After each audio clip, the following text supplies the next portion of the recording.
welcome to today's video. So today's video we are going to be talking about The Darkest Star by Jennifer L. Armentrout. Fair warning, this video may have spoilers, so if you haven't read the book yet and are planning on it, please stop the video now because I am not going to guarantee that I'm not going to spoil anything for you. So stop it now. I'll see you guys in a minute.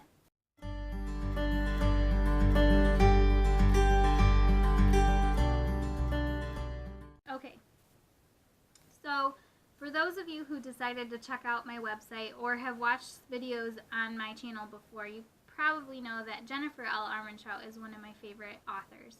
I talked about Sarah J. Maas last time, and about how she was one of my favorite authors. And while that is true, Jennifer L. Armentrout holds a different type of spot in my heart. They're both writing styles are very, very awesome, very different from one another though. I like the quirkiness of Jennifer L. Armentrout's characters. They're all kind of quippy and sarcastic, and I love that about all of her characters. So her writing style is just, it's simple and it's clean, and I mean there's description and stuff, but all of her writing, I've never had a problem getting through one of her books. They're all very fast-paced. It's like you start it and then suddenly you're all done with it already. It's kind of amazing how that happens. But anyway, let's get into the book. So The Darkest Star, what is it about? It is about aliens. And before, I am not usually one that reads a lot about aliens, I'll be honest. I do like sci-fi, but I really prefer more of the fantasy side of science fiction. Aliens have never really been my bread and butter. I've never really gotten into that type of stuff. But this series, for some reason, it sparked my interest, and I started actually reading her first series, which is called the Lux series. If you haven't read the Lux series and you want to read The Darkest Star, that's fine. You do not need to read one before the other. But if you do decide to read the Lux series, you will find that in The Darkest Star there are a few characters that made little cameos in the Lux series, and there are characters from the Lux series that make little cameos in this series, which is awesome. I love the crossover when authors do that. Okay, so the Lux, the aliens in this series, in both series, one is called the Luxon, and the other one is Arum. The Luxon and Arum are warring alien classes. The Luxon are the light, Arum are shadow. Lux actually I want to say Latin, is light, so that's kind of how I kept them straight. And so yeah, that's pretty easy to remember. But the Luxon and the Arum have come to Earth in the first series, in the Lux series, and they're assimilating as humans, or kind of into the human race, kind of making themselves like us, and living among us without us knowing. By the time we get to this book, The Darkest Star, the Luxon have come out. The government is aware of them. The government has actually been aware of them pretty much the whole time, but they haven't released that information to the public, and they didn't really intend to until things happen in the Lux series, and I'll let you read that on your own to find out what happens. But in The Darkest Star, because the government is trying to regulate and show the people that it's controlling the Luxon, and it is, they have dampeners to keep their powers at bay, so they can't use them against humans, and they also have a registration. They're also in this book talking about special camps for them, and we all know how that goes. Okay, so this series is called the Origin series, I think. Book 1 in the Origin series, something like that. And so you're probably wondering, what is an Origin series? What is an Origin? So Luxon have power, which is why they wear dampeners, why the government gives them the dampeners. And one of their powers is to heal. So, but when they heal humans, what happens is the human kind of becomes a hybrid.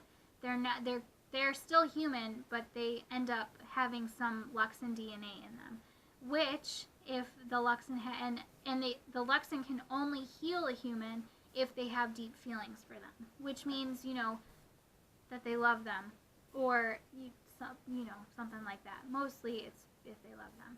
So an origin is when a Luxan and a human hybrid get together and have a baby, basically. So in this book, there are two main characters, Evie and Luke. And Luke is an origin. So, and Evie is a human. But, so Luke, as an origin, he's very powerful. Origins, that's another thing. They're very powerful and kind of unpredictable. So they, their powers are a little bit stronger than Luxan somehow. Not really sure how that works, but apparently mixing human hybrid blood and Luxan blood makes powerful kids. So Luke is one of the most powerful origin, and you find out in this book that there really aren't very many left, or at least he thinks there aren't very many left. There are things that happen in the book that make me think that maybe there are more than he thought originally. So as one of the few origin that is left, he is trying to help the Luxan escape being registered. So if any of the unregistered Luxan, he's trying to help them escape from the government and find safe, normal lives to live with their families and stuff like that. And in doing that, that's where you see some of the characters from the Lux series, which is pretty cool. So you also find out in here too that Evie is not really who she thinks she is. Luke and her have a past, which is pretty cool. And I remember a character from the Lux series.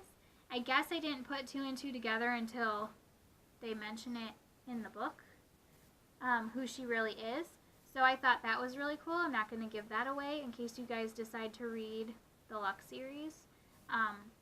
But yeah, this book was really good. And there are a couple of things, there were a couple of holes that were left in it.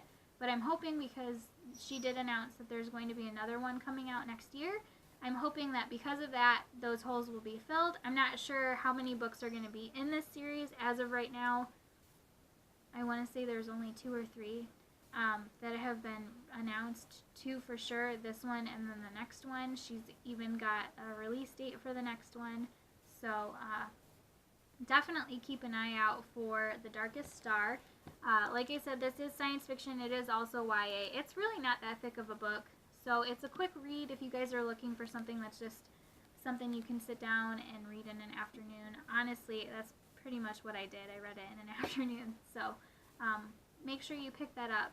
If you guys have any comments or questions, make sure you leave them in the comments below. Also, hit up the description box. I'll leave the link to my website again in the description box, along with I'll try and find the Lux series. And there's also a book on about Arum that she did. It's a standalone. I'm not sure if it was supposed to be a series or not. I read it and thought it was pretty good. It is an adult fiction book though, so keep that in mind if you decide to read it.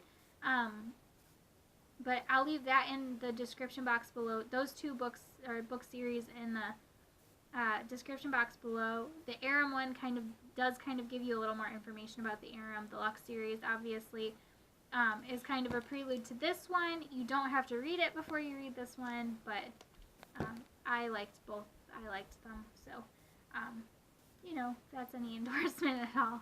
But that's all I have for you guys today. So make sure you hit that like button. Make sure you hit subscribe if you want to see more videos like this, and I will see you again soon.